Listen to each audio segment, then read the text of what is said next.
একটা passenger order পেয়েছিলাম আমাদের 56 বাস স্ট্যান্ড থেকে মধ্যমগ্রাম, তাই প্যাসেঞ্জারটাকে নিয়ে আসলাম। তো গাইস আজকে রাত 11টা, রাত 11টা অব্দি সুইগি অর্ডার হলো, তারপর অর্ডার হয়নি। আর 1:30 থেকে 2টোর সময় অন করলাম র্যাপিডো আর উবের। এই যে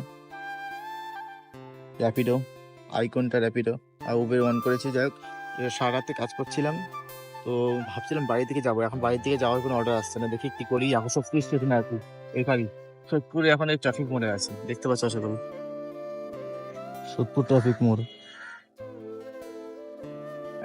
অর্ডার আছে 200-300 টাকা আর 100-150 টাকার অর্ডার আসছে, কিন্তু সব কলকাতার দিকে, হাওড়ার দিকে। এখন আমি যাবো না ওইদিকে, আমার সারা রাত কাজ করছে। আমার মুখে অবস্থা দেখতে পাচ্ছ আশা করি। দেখবার তো হেলমেট পরে আছে, হেলমেট খুলতে ভালো লাগছে না, বারবার খোলো বারবার পরো, ভালো লাগছে না। এখন কি করবো সেটা ভাবছি, দেখি ব্যারাকপুর দিকে যাই, যে অর্ডার পাই ব্যারাকপুরের বা টিটাগড় করতে গেলে ভালো, না হলে খালি গাড়ি নিয়ে যেতে হবে। অর্ডার আসছে, এমন না যে আসছে। যাই হোক, সবাইকে good morning. So guys, finally ব্যারাকপুরে পৌঁছে গেছি।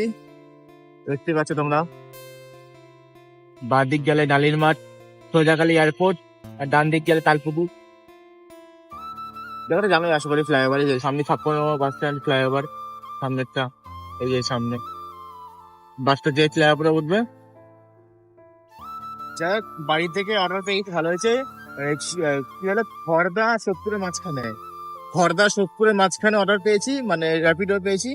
দিয়ে 100 টাকা ইনকাম, 100 না 95 টাকা ইনকাম হয়ে গেল, বাড়ি আসা গেল, টাকা ইনকাম হয়ে গেল কিছু। এটা হচ্ছে মাস্টার মাইন্ড।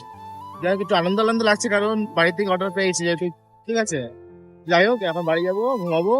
সারা রাত তো ঘুম হয় না, আর সেই ঘুম হয় না বলেই র্যাপিডো করলাম, নাহলে র্যাপিডো করতাম না। তোমাদের তো একটা কথা বলাই হয়নি, এখন কটা বাজে, এখন 5:30। তো যাই হোক, টাটা।